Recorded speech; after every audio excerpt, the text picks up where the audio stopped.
आइए बच्चों, आज हम लोग बायोलॉजी का 23वां क्लास करने जा रहे हैं। और इससे क्लास को स्टार्ट करने से पहले एक बात बता दें कि मेरा वीडियो यदि अच्छी लगे तो ही लाइक शेयर और सब्सक्राइब कीजिएगा। अच्छी नहीं लगे तो लाइक शेयर करने की कोई ज़रूरत नहीं है, ना सब्सक्राइब करने की ज़रूरत है। आइए पहले प्रश्न पर हम लोग बात करते हैं। आपका जो पहला प्रश्न है सामान्य व्यक्ति के शरीर में, मतलब सामान्य व्यक्ति के शरीर में खून की बात हो रही कि खून की मात्रा कितनी होती है।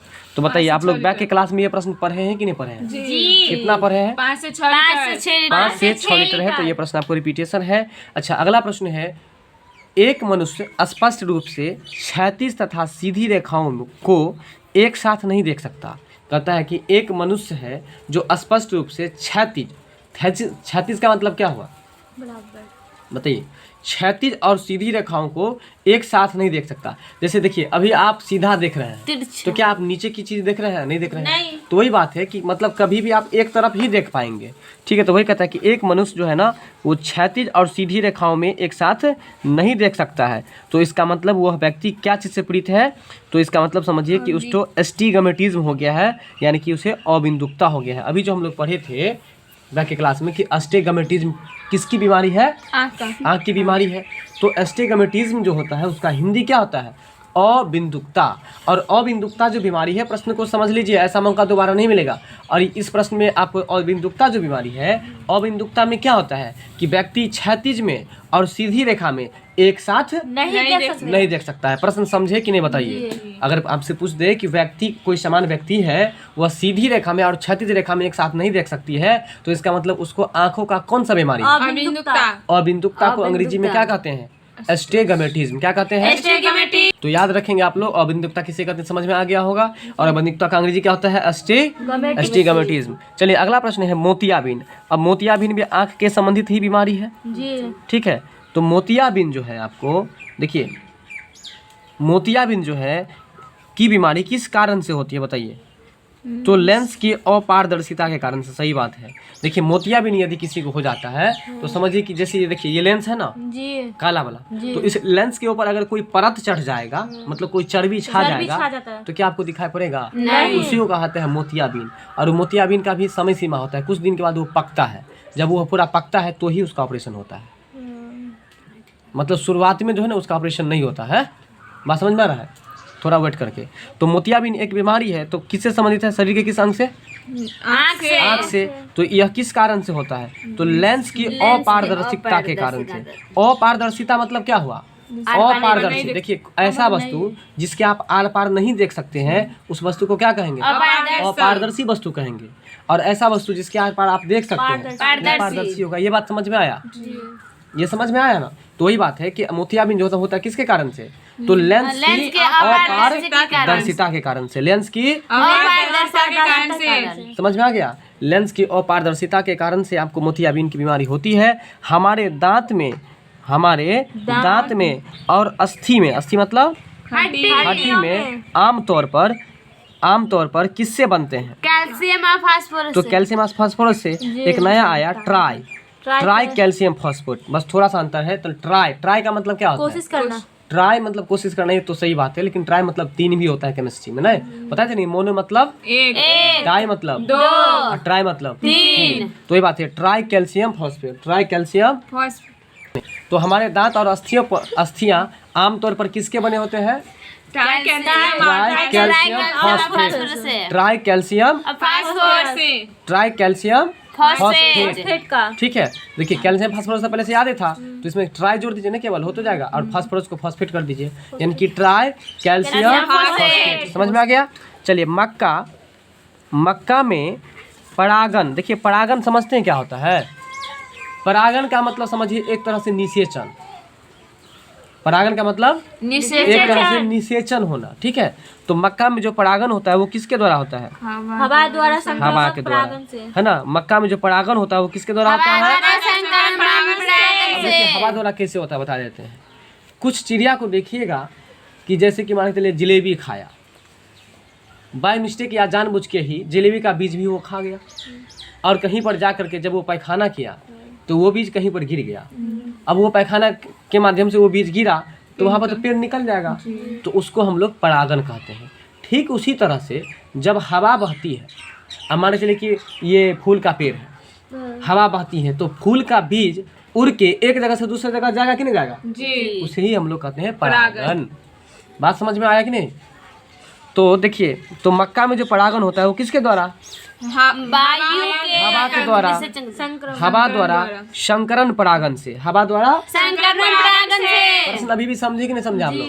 हवा द्वारा संक्रमण परागन से, ठीक है। मक्का में परागन किसके द्वारा होता है? हवा द्वारा संक्रमण परागन से। हवा द्वारा संकरण परागन से आपको मक्का में परागन होता है। अगला प्रश्न है, यदि एक पेड़ जिनके तने का अनुप्रस्थ परिच्छेद करने पर 50 घेरे दिखा देते हैं, कहता है कि यदि एक पेड़ है जिसके तने का अनुप्रस्थ परिच्छेद करने पर 50 घेरे दिखाई देते हैं तो इस पेड़ की आयु कितनी होगी?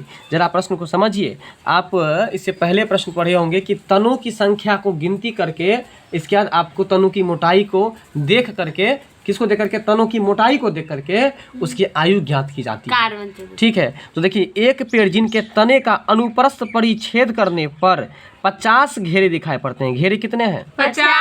50 घेरा दिखाई पड़ते हैं, इस पेड़ की आयु कितनी होगी? 50 वर्ष। यानी कि 50 घेरा तो 50 वर्ष, इसका मतलब 40 घेरा होगा तो 40 वर्ष। बात समझ में आया? चलिए अगला प्रश्न है, केन शुगर। केन शुगर समझते हैं? थोड़ा ये उल्टा है, थोड़ा ये उल्टा कर दिया है। इसका जो सही होता वो शुगर केन होता, क्योंकि शुगर केन का मतलब होता है गन्ना। क्या होता है? गन्ना। और गन्ना जब आप खाते हैं तो गन्ना कितना कड़ा होता है, खाने में दांत से काटना पड़ता है, कभी कभी दांत भी हिल जाता है ना। तो इसलिए देखिए, केन शुगर को उल्टा याद कीजिए आप लोग, शुगर केन। और शुगर केन का मतलब क्या होता है? गन्ना। गन्ना मतलब क्या होता है? ईख। तो ईख जो है कड़ा होता है ना, इसलिए ईख में क्या पाया जाता है? कार्बोहाइड्रेट। केन शुगर क्या है? तो केन शुगर जो है एक कार्बोहाइड्रेट है। केन शुगर क्या है? कार्बोहाइड्रेट है। केन शुगर क्या है? कार्बोहाइड्रेट। कार्बोहाइड्रेट है। तो बताइए कि शहद जो बनता है, शहद में क्या मिलता है? कार्बोहाइड्रेट। कार्बोहाइड्रेट मिलता है शहद में। तो शहद भी जो बनता है वो भी चीनी से बनता है, पता है आप लोगों को? तो इसलिए याद रखिएगा कि शहद में भी कार्बोहाइड्रेट, और ये केन शुगर, तो शुगर मतलब चीनी होता है ना, तो इसलिए केन शुगर का अंग्रेजी क्या होता है? गन्ना। तो शुगर केन मतलब ईख, तो इसलिए ईख में भी कार्बोहाइड्रेट पाया जाता है। तो समझ में कुछ आया कि नहीं आया? अगला प्रश्न है, उपवास जब आप लोग करते हैं तो उपवास के समय में स्वस्थ मनुष्य की समान रक्त शर्करा की सीमा क्या होती है? यानी कि जब आप उपवास करते हैं तो आपके शरीर में शक्कर की सीमा, शर्करा की सीमा मतलब कि जो चीनी का जो लेवल होता है वो आपको 70 से 100 होता है। इसीलिए जब आप उपवास करते हैं तो आपके शरीर में शक्कर की मात्रा जब कमती है, इसीलिए ऐसा वैदिक शास्त्र से यह नियम बना हुआ है कि कोई भी फास्टिंग करने के बाद सबसे पहले शरबत पिया जाता है,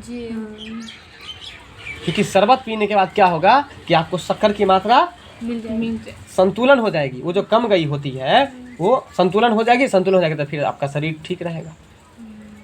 इसीलिए आप लूज हो जाते हैं, आप जो है कमज़ोर हो जाते हैं, क्योंकि आपके शरीर का निर्जलीकरण होता है, और निर्जलीकरण के साथ साथ में आपको शक्कर की मात्रा भी कम जाती है। मेरा बात समझे कि नहीं समझे? चलिए, वैदिक शास्त्र से यह नियम है कि आपको जो है सो व्रत करने के तुरंत बाद जो है सबसे पहले शरबत पिया जाता है, और अक्सर पीता है लोग शरबत, और चाय ही पीता है, खाना वाना तो बाद में खाता है, ठीक है। तो बताइए, जब आप उपवास किए होते हैं तो आपके रक्त में शक्कर की कितनी सीमा होती है? 70 से 100।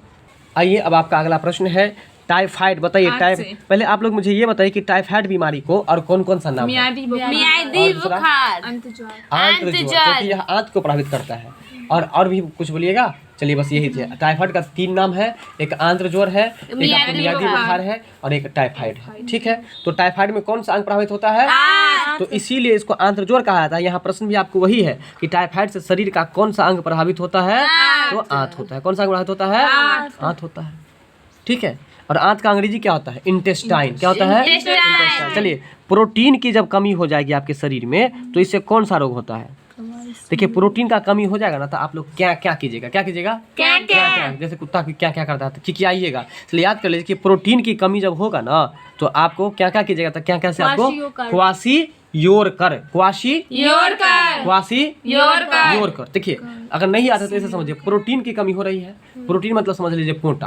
और जब पोटा के बारे में हम आपको बताएंगे तो आप कहेंगे कि पहले अपना साफ करो ना, मतलब योर मतलब तुम्हारा। पहले तुम्हारा अपना देखो ना, बात समझ में आ रहा है? क्या समझ में आ रहा है? इसलिए उसी से याद कर लीजिएगा, नहीं तो आराम से इसको रट लीजिएगा कि प्रोटीन की कमी से कौन सा रोग होता है? क्वासी-योरकर रोग होता है। प्रोटीन की कमी से कौन सा रोग होता है? क्वासी-योरकर रोग होता है। ठीक है, यहाँ तक समझ में आ गया। चलिए, पूरे शरीर के द्रव्यमान का मतलब पूरे शरीर का जो द्रव्यमान का मात्रक किलोग्राम। तो द्रव्यमान का कितने प्रतिशत रक्त की मात्रा होती है? मतलब पूरा जितना आपका वजन है उस वजन का कितना प्रतिशत आपके शरीर में ब्लड रहता है, वो पूछ रहा है। देखिए, लीटर ही पूछेगा तो औसतन 5 से 6 लीटर, लेकिन यहाँ पर कह रहा है कि आपका भार जितना होगा उसका 7% आपके शरीर में खून होगा। नहीं समझ में आया मेरा बात? देखिए, जैसे मान के चलिए आपका वजन है 50 kg, तो आपके शरीर में ब्लड कितना होगा? देखिए 50 है ना, तो 50 का 7% होगा, तो 7/100, 50 दूना 100 हुआ, यानी कि 2 से काट दीजिए तो 3 बचा, 3.5 बचा ना, तो यानी कि 3.5 किलोमीटर आपके शरीर में खून होगा। इस तरह से होता है। तो वही कहता है कि पूरे शरीर के द्रव्यमान का कितना प्रतिशत रक्त की मात्रा होगा आपको? 7%। बात समझ में कुछ आया? बताइए, ऑनकोलॉजी में किसका अध्ययन क्या आता है? कैंसर का अध्ययन क्या आता है? ऑनकोलॉजी में किसका अध्ययन क्या आता है? तो कैंसर का अध्ययन क्या आता है? बात यहाँ तक समझ में आ गया? बताएंगे आप लोग कि ऑनकोलॉजी में किसका अध्ययन क्या आता है? ऑनकोलॉजी है को, तो देखिए ऑनकोलॉजी है ना, को से आप याद रख लीजिए कैंसर। ठीक है, और कैंसर को ही कभी कभी कहीं पर किंकर भी लिख देता है। ठीक है, उससे फंसिएगा नहीं। चलिए, अंडा देने वाली एक स्तनी का नाम बताइए। बिल्कुल सही बात है। अच्छा, बड़ा अजीब क्वेश्चन है, जरा इसको देखिए। मतलब ऐसा जीव आप लोग सुने थे जो अंडा भी देते हैं, जिसको स्तन भी होता है, मतलब बच्चे को दूध भी पिलाता है? नहीं सुने थे ना? जो अंडा देता है थोड़ी दूध पिलाता है। तो बड़ा एक नया क्वेश्चन है, जरा ध्यान दीजिए भाई। अंडे देने वाली एक स्तनी, मतलब जो अंडा भी देता है और स्तन भी है, मतलब दूध भी पिलाता है, तो कौन सा जंतु है? प्लेटिपस। क्या है? प्लेटिपस। यानी कि प्लेटिपस जो है वह अंडा भी देती है और दूध भी अपने बच्चे को पिलाती है। तो याद रखिएगा, आपकी प्लेटिपस एक जंतु है जो अंडा भी देती है और दूध भी पिलाती है अपने बच्चे को। दूध भी पिलाती है। कौन सा जंतु है? प्लेटिपस है। अंडे देने वाली एक जंतु का नाम बताइए जो दूध भी देती है और प्लेटिपस। ठीक है, तो अंडे देने वाली एक स्तनी का नाम बताइए। प्लेटिपस। अगला है कि पेचिश रोग। कौन सा रोग है? पेचिश रोग जो होता है वो क्या चीज से होता है? पेचिश रोग के लिए उत्तरदायी प्रोटोजोआ जो है, ये कौन सा प्रोटोजोआ है? तो अमीबा है। ठीक है, पेचिश रोग जो है वो आपको बताइए। देखिए, अगर कोई पेच जो ढीला हो जाएगा किसी चीज का, मान के चलिए कि कोई सामान का पेच ढीला हो जाएगा, तो आप किसके पास जाइएगा? अम्मी के पास जाइएगा ना। किसके पास? अम्मी के पास जाइएगा कि अम्मी जरा देख लीजिए कोई पेच ढीला हो गया है। बात समझ में आ रहा है? समझ में आ रहा है? तो इसलिए याद कर लीजिए कि पेचिश रोग के लिए उत्तरदायी कौन सा चीज है? पेचिश से सही आएगा, तो पेचिश से मतलब याद रखिए कि कोई पेच ढीला हो जाएगा तो अम्मी के पास जाएंगे, इसलिए अमीबा। अगर आपसे पूछ दे कि अमीबा क्या है? परजीवी है। देखिए, अमीबा एक प्रोटोजोआ है। अमीबा क्या है? अमीबा क्या है? एक प्रोटोजोआ है। बात समझ में कुछ आया? अगला है कि मनुष्य के शरीर की सबसे लंबी हड्डी कौन सी है? जांग की हड्डी। सही बात है, जांग कहिए चाहे टांग कहिए। ठीक है, तो जांग को टांग कहिए या जांग कहिए, तो जांग की हड्डी आपको सबसे बड़ी होती है और जिसको क्या कहा जाता है? फीमर। क्या कहा जाता है? फीमर। चलिए, मनुष्य की सबसे बड़ी हड्डी कौन सी है? जांग की हड्डी है या फीमर है। अगला प्रश्न है आपको, हार्मोन इंसुलिन का उत्पादन होता है। जरा ध्यान दीजिए, हार्मोन हम पहले बताए थे कि इंसुलिन क्या है, तो इंसुलिन एक हार्मोन है। इंसुलिन क्या है? एक हार्मोन है। और इसका उत्पादन जो होता है कहाँ पर? तो लेगर हैंस द्वीपिका की कोशिकाओं में, है ना। इंसुलिन का उत्पादन कहाँ पर होता है? द्वीपिकाओं की कोशिका में। देखिए, इंसुलिन से जुड़ा हुआ 2 बात हम पढ़े हैं। एक इसे बैक की क्लास में पढ़े थे, बीटा कोशिकाओं के में, बीटा कोशिकाओं से निकलता है। दूसरा अभी पढ़ रहे हैं हम लोग कि लेगर हैंस द्वीपिका की कोशिकाओं में। कहाँ पर? लेगर हैंस द्वीपिका की कोशिकाओं में। आप लोग याद रखिएगा कि जैसे जो बच्चे लोग सुइया जो पड़ता है तो उस समय रोता है, तो उस समय बेटा बेटा करके सुइया दिला देते हैं, और जब बेटा बेटा देखकर सुइया दिला देते हैं तो उसको बिस्कुट उसको दिलाते हैं, फिर हंसने भी लगता है। तो इसलिए याद कर लीजिए कि लेगर हैंस दीपिकाओं की कोशिकाओं में, लेगर हैंस दीपिका की कोशिकाओं में क्या पाया जाता है? इंसुलिन का उत्पादन होता है। ठीक है, इंसुलिन क्या है? एक हार्मोन है। अगला प्रश्न है, कौन एक जीवित जीवाश्म है? ये प्रश्न पहले ही पढ़े थे कि कौन एक जीवित जीवाश्म है। तो साइकस जो है एक जीवित जीवाश्म है। इस प्रश्न को आप लोग याद रखिएगा। कौन एक जीवित जीवाश्म है? तो साइकस। तो एक जीवित जीवाश्म जो है इसको याद रखना पड़ेगा आप लोग को, इसको अभिव्यय करके चलिए। तो साइकस जो है एक जीवित जीवाश्म कहलाता है, ठीक है। चलिए, कौन सी बीमारी है जो वायरस से फैलती है, बताइए कौन सी बीमारी है जो वायरस से फैलती है? तो इन्फ्लुएंजा, इन्फ्लुएंजा, ठीक है। वायरस से क्या फैलती है? इन्फ्लुएंजा, ये वायरस से फैलने वाला एक रोग है, तो इसको भी आप लोग याद रखेंगे। इसके बाद जो आपका अगला प्रश्न है, वह कौन सा जानवर है जब चलता है तो उसकी एक ओर के आगे और पीछे के एक ओर एक साथ बढ़ते हैं? तो देखिए बच्चों, इस प्रश्न में कुछ कन्फ्यूजन है, चूँकि कुछ अधूरा बात है, इसलिए इस प्रश्न को छोड़ दीजिए। अगला प्रश्न है, ऑक्सीजन मिश्रित वह निष्क्रिय गैस। देखिए इतना का अर्थ बताइए तो आप लोग क्या होगा? ऑक्सीजन एक निष्क्रिय गैस है। बस यही तो गड़बड़ी है आप लोगों में, प्रश्न को समझते नहीं है। इतना का अर्थ बताइए सोच करके, ऑक्सीजन मिश्रित वह निष्क्रिय गैस, इसका मतलब क्या हुआ? मतलब एक ऐसा निष्क्रिय गैस है जिसमें ऑक्सीजन मिला हुआ है। नहीं समझ में आया? जी। ऑक्सीजन मिश्रित वह निष्क्रिय गैस जो अवरोधित श्वसन से पीड़ित रोगियों को दी जाती है। कहने का मतलब ऑक्सीजन मिश्रित वह निष्क्रिय गैस जो अवरोधित श्वसन, अवरोधित का मतलब जिसको सांस लेने में कठिनाई होती है, उस रोगियों को जो दिया जाता है उसमें क्या रहता है? हीलियम रहता है। और ये जो समुद्र के नीचे जो जाता है, पनडुब्बी सब जो आपको डुबकी लगा के कोई सामान खोजता है तो उसके मतलब आपको सिलेंडर में कौन सा गैस भरा रहता है? वही हीलियम रहता है। और ऑक्सीजन भी रहता है, तभी तो बता रहा है कि हीलियम कौन सा गैस है? निष्क्रिय है, और उसमें ऑक्सीजन ही मिला हुआ रहता है। बात समझ? हाँ, पेट्रोल, ऑक्सीजन पेट्रोल मिल रहेगा। चलिए तो ध्यान दीजिए कि ऑक्सीजन मिश्रित वह निष्क्रिय गैस, यहाँ 3 प्रश्न आप लोग सीखेंगे। पहला कि निष्क्रिय गैस हीलियम, मतलब निष्क्रिय गैस का एक उदाहरण कौन सा है? तो हीलियम है। या हीलियम कैसा गैस है? तो निष्क्रिय गैस है। दूसरा ये कि कोई व्यक्ति जो होता है जिसको ऑक्सीजन की ज़रूरत होती है, तो उसको जो हम लोग देते हैं तो उसमें हीलियम और ऑक्सीजन दोनों की मिलावट रहता है, ठीक है। तो हीलियम में आपको ऑक्सीजन भी मिला हुआ रहता है। बात समझ में आ रहा है? चलिए तो बताइए कि भारत के प्रमुख जहरीले सर्प का नाम बताना है जो बहुत ही जहरीला है भारत में। पाइथन, बोलिएगा। पाइथन, पीट वाइपर। पीट वाइपर तो पढ़ भी किए थे कि जो हीट से अपने शिकार को पकड़ता है।